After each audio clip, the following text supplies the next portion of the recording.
Haleluya, saudara-saudara yang dikasihi Tuhan Yesus Kristus. Seringkali kita berpikir bahwa berkat Tuhan datang karena kita layak, karena kita baik, karena kita benar. Padahal Alkitab dengan jelas mengajarkan, kita hidup bukan oleh kelayakan, tetapi oleh kasih karunia. Rut adalah perempuan yang bukan orang Israel.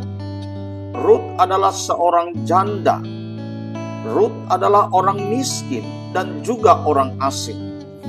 Namun justru pada orang seperti inilah Tuhan menunjukkan kasih karunia yang melampaui kewajiban. Pagi ini kita belajar bahwa kasih karunia selalu lebih besar dari apa yang pantas kita terima. Sebelum lebih jauh, mari kita berdoa. Bapa di surga, pagi ini kami mengucap syukur buat hari yang baru yang Tuhan berikan pada kami. Dan sebelum kami beraktivitas, kami mau merenungkan firman-Mu, sucikan, kuduskan, dan layakkan kami. Dalam nama Yesus kami sudah berdoa. Haleluya. Amin.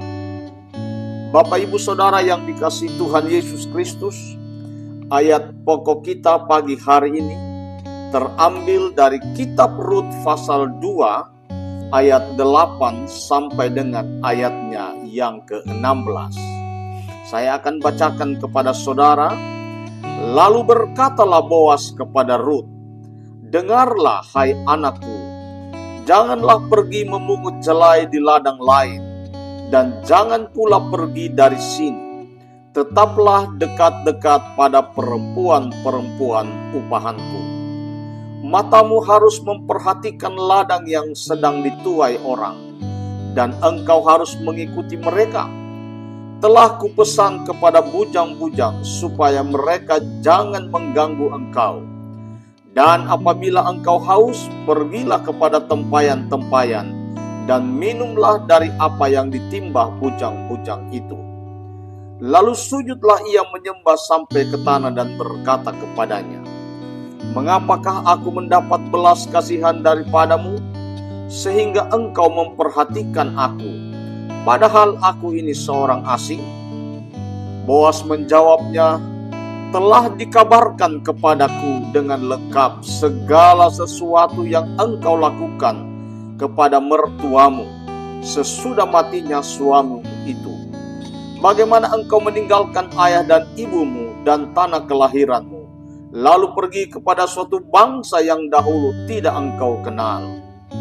Kiranya Tuhan membalas perbuatanmu itu, dan kepadamu kiranya dikaruniakan upahmu sepenuhnya oleh Tuhan Allah Israel, yang di bawah sayapnya engkau datang berlindung."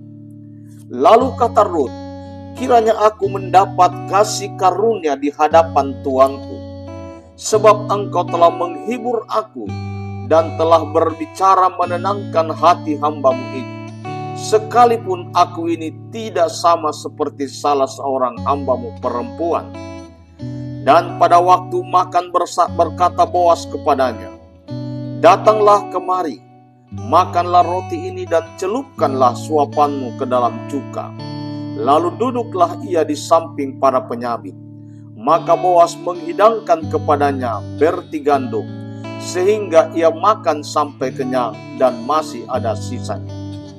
Ketika ia bangun untuk memungut jelai, Boas memberi perintah kepada bujang-bujangnya, "Biarkanlah dia memungut juga di antara berkas-berkas jelai itu, dan janganlah kamu mengganggunya. Bahkan haruslah kamu dengan sengaja menarik dari berkas-berkas itu beberapa bulir baginya, dan membiarkannya tergeletak, supaya dipungutnya, dan janganlah kamu memarahi dia." Saudara yang dikasihi Tuhan Yesus Kristus, Boas adalah gambaran Allah yang penuh kasih karunia. Boas tidak sekedar menjalankan hukum Taurat, ia melampaui kewajiban. Hukum Taurat hanya mewajibkan membiarkan sisa panen, tetapi Boas melindungi Rut, memberi minum, memberi makan, memberi lebih dari cukup. Di dalam Mazmur 103 ayat yang ke-10, di sana dikatakan tidak dilakukannya kepada kita setimpal dengan dosa kita, dan tidak dibalasnya kepada kita setimpal dengan kesalahan kita. Itulah kasih karunia. Nah, sekarang sikap Rut, rendam hati menerima kasih. Rut berkata, mengapakah aku mendapat belas kasihan, padahal aku ini seorang asing? Saudara yang dikasihi Tuhan, Rut tidak menuntut, Rut tidak merasa berhak, dan Rut tidak sombong. Di dalam Yakobus pasal 4 ayat yang ke-6, di sana dikatakan, Allah menentang orang yang congkak, tetapi mengasihani orang yang rendah hati. Kasih karunia mengalir kepada hati yang rendah. Allah melihat kesetiaan yang tersembunyi.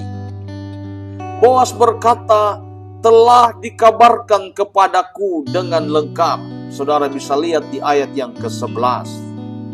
Apa yang Rut lakukan dalam diam, Tuhan angkat ke permukaan. Ibrani pasal 6 ayat 10 berkata, sebab Allah bukan tidak adil, sehingga ia lupa akan pekerjaanmu dan kasih yang kamu tunjukkan terhadap namanya. Tuhan tidak pernah lupa kesetiaan kita. Kasih karunia yang memuaskan. Ayat 14 berkata, ia makan sampai kenyang dan masih ada sisanya.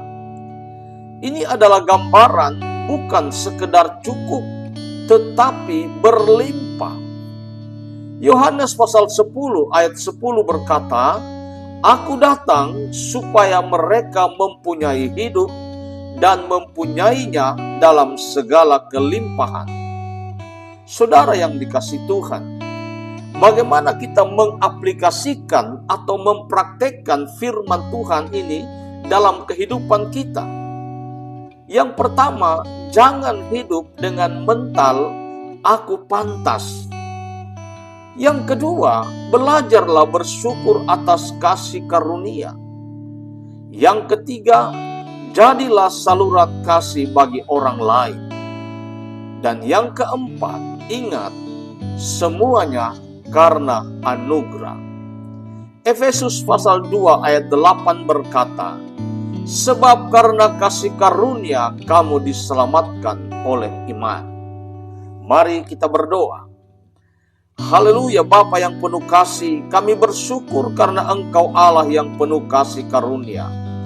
Kami sadar semua yang kami terima bukan karena kelayakan kami, melainkan karena kemurahan-Mu. Ajarlah kami hidup rendah hati, bersyukur, dan menjadi saluran kasih bagi sesama. Terima kasih untuk kasih karunia-Mu yang selalu lebih besar dari kegagalan kami. Hamba berdoa buat seluruh pendengar di mana saja mereka berada.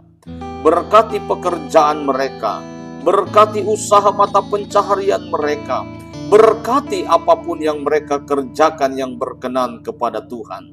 Dan biarlah belas kasihan Tuhan ada atas bangsa kami Indonesia. Terima kasih banyak Bapa di surga. Terima kasih Tuhan Yesus. Terima kasih Allah Roh Kudus.